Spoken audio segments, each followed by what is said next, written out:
Hi, my name's Rebecca. I'm a fish biologist and ichthyologist and also a PhD student specialising and studying the evolution of loricard catfishes. So these are known as whiptails, plecos and elm numbers, also ottocinclus and such within the aquarium trade. So today I'm going to talk about an entirely different group of catfishes and particularly one species from this group.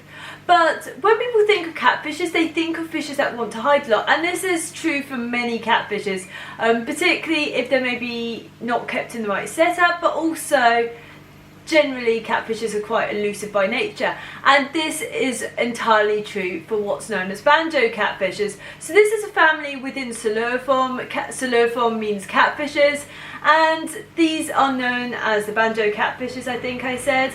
So there's not that many. I think it's only around 50 species from around I think it's 10 to 14 genera. But I've written an article about them where that will have the more exact information, I guess.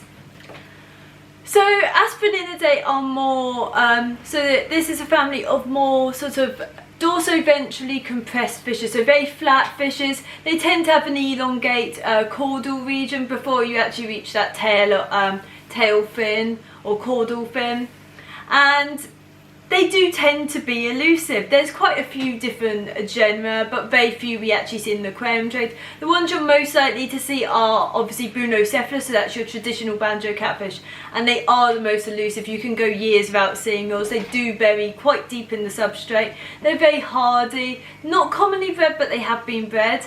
Then you've got Pterobunocephalus. So these are the Peru whites. There are other species of different colours, but I've never seen them in the aquarium trade. And they're a little bit more elongate, not as easy to see, and similar in care, I think, to these ones. So this, what the video is going to talk about is Platystacus cotylephorus, the eel-tailed banjo catfish. It's very similar to a few other species or genera because this is monotypic. There's only one species in Platystacus, but the most similar species are Aspredo, so Aspredo, which I think I've never seen in the aquarium trades, but they are very similar in behaviour and morphology. So Platystacus is probably the most elongate one you're going to see in the aquarium trade. It's not particularly common, and you can expect a price range of anywhere between around 30 to 50 pounds. I don't know how much it would be in American dollars or elsewhere around the world. They are wild caught from Brazil. I would assume they can be caught elsewhere, but I've only ever seen them on Brazilian exports, so that means their price is going to rise dramatically, or they're just going to be less common in general, because they're not the most popular fishes, because generally I guess they're not the most active and they're not the most brightly coloured. So this is one of the largest Aspininidae, one of the largest banjo catfishes. So these guys will grow to around 30 centimetre standard length. I'm not sure if Aspredo can grow bigger than Platystacus, but they do grow to some size and they are not small fish. They're exclusive to South America, I believe, and it's along that, I'd say, eastern, that eastern area along the top, just visualising it, and particularly Brazil, as I said, is where you're going to catch them, but I believe they can be found maybe in Guyana and stuff. So most of the fish I keep are exclusively freshwater. Now these are an exception. Platystacus cotylephorus is actually found in both fresh, brackish and has been seen in marine environments. And it's not completely understood, I guess, why they go to these environments, but I guess it's feeding opportunities. This makes them actually quite hardy, and they do travel between, it's not actually, as far as anyone's noticed, it's not due to spawning behaviour or anything similar to that. Which means they're quite adaptable in that manner. So I've got 3 in this tank. This is a female here, and I have 2 males somewhere around. They were feeding, but not right now. So what's the habitat of these fishes? So Platystacus cotylephorus does actually enjoy quite a bit of current and flow tail habitat. From what I've seen of images, it's particularly It's usually rocky, maybe got botanicals, but it's got a good current, and they do really use that current to swim. So if you look at their morphology, they have large pectoral fins that do fan out if they're trying to get somewhere along the current, but they're not very good at sort of aimed movement like a lot of fishes. When you're seeing them swim, they're sort of aiming for something.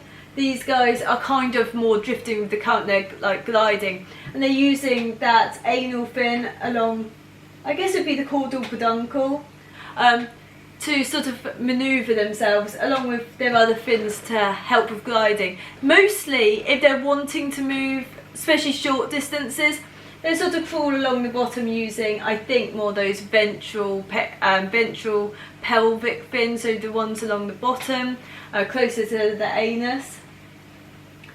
So they're quite adaptable anyway. You could have leaf litter. I just find it's a lot more difficult to clean. They haven't really had any difference in behaviour.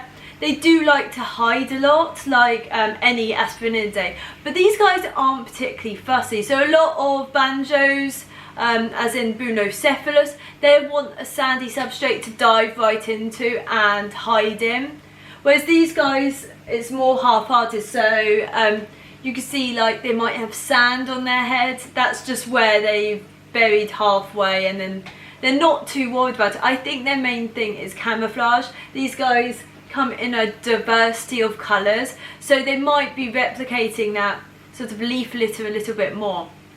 But unlike Bunocephalus, I think, and a lot of other Aspirinidae, or quite a lot of catfishes actually, these guys don't seem bothered by lighting at all.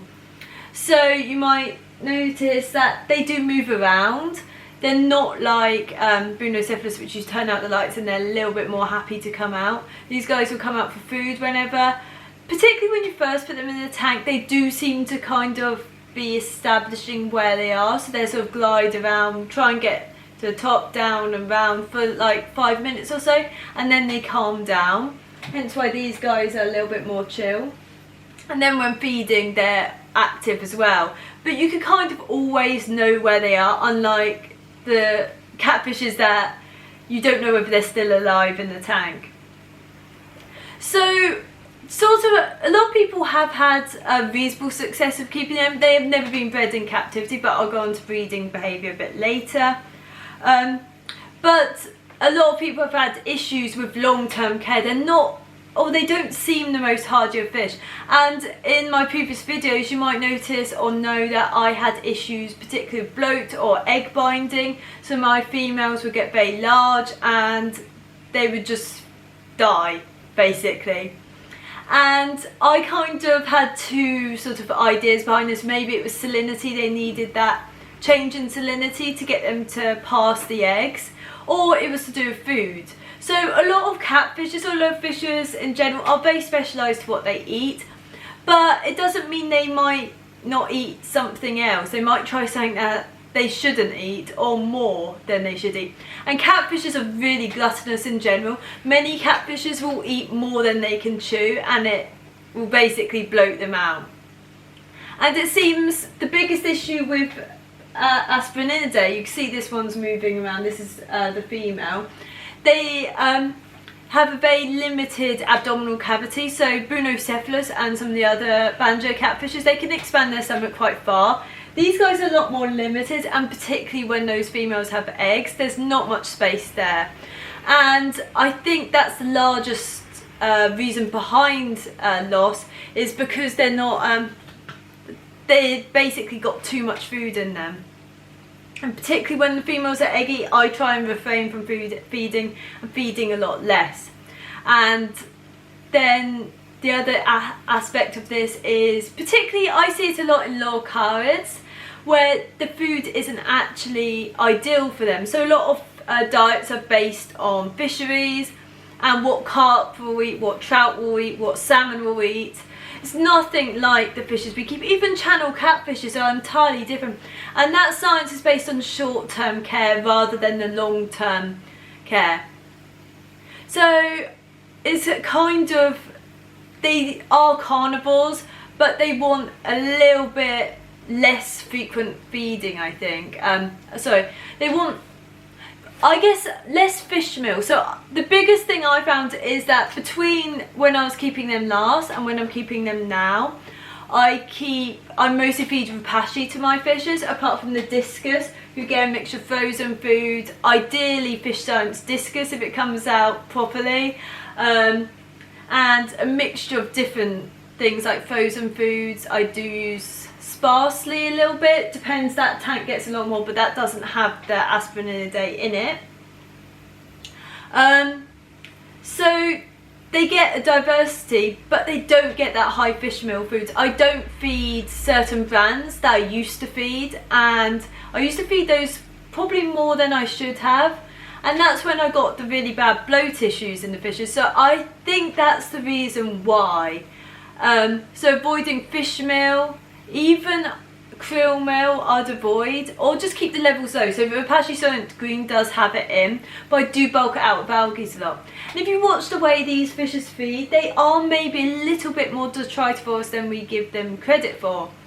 They do sort of go along the bottom, taking in, sort of choosing what they want to eat, and then they're probably processing it further in those phalangeal jaws, so those jaws further back that you probably might have seen in cichlids and carp / goldfish.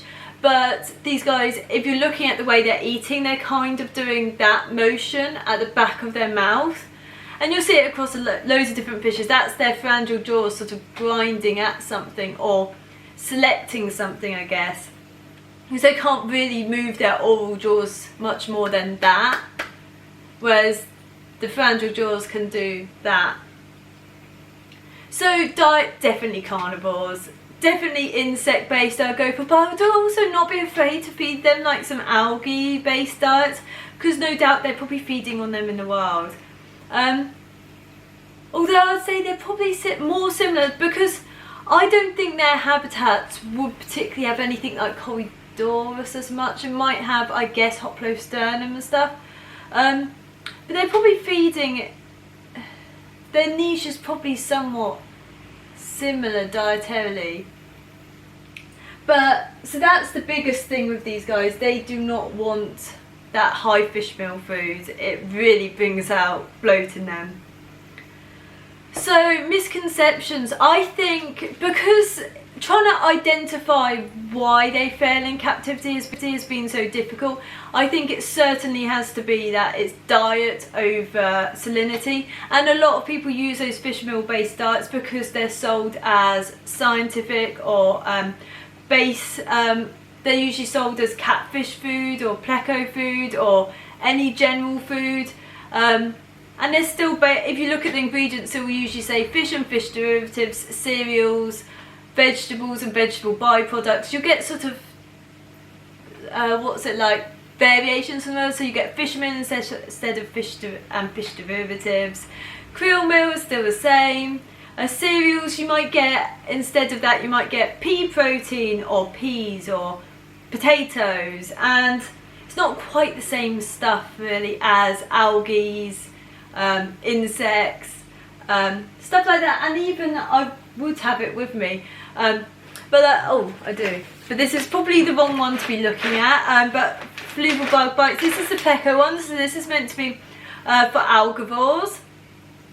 So this is actually, like, pleco bug bites isn't too bad, it's for carnivores, but so black soldier fly larvae, for these guys it's probably not actually a bad idea. And if you have pseudocanthicus, I guess, but it is only 30%. If it had more of a range of invertebrates, would be good. But here you see it, if you look at the ingredients on the back, it's like salmon, 22%. When are these fish gonna, these fish probably won't ever eat fish other than maybe eggs, larvae, but they're certainly not eating fish, and discus are certainly not eating fish. And salmon are quite, I think they're, what's the word, oily. They're not oily fishes, I don't think, but they're still quite oily, which is actually technically meant to be good for keeping fishes, but can produce a film on the top.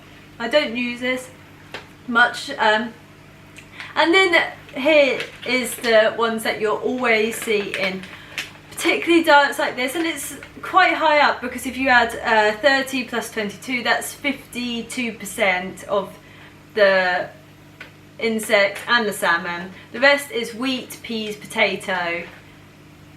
If you're going to eat, you're not going to use those particularly. They're not much use. And then alfalfa. There is rosemary and candulia, which I know it's a herb, I guess, but some people say everything's a herb. But yeah, so it's not a lot of those sort of diets. That's probably one of the better ones, but you really want to avoid that high fish meal. The other thing is that while you're feeding them that food, what else are you feeding the rest of the tank?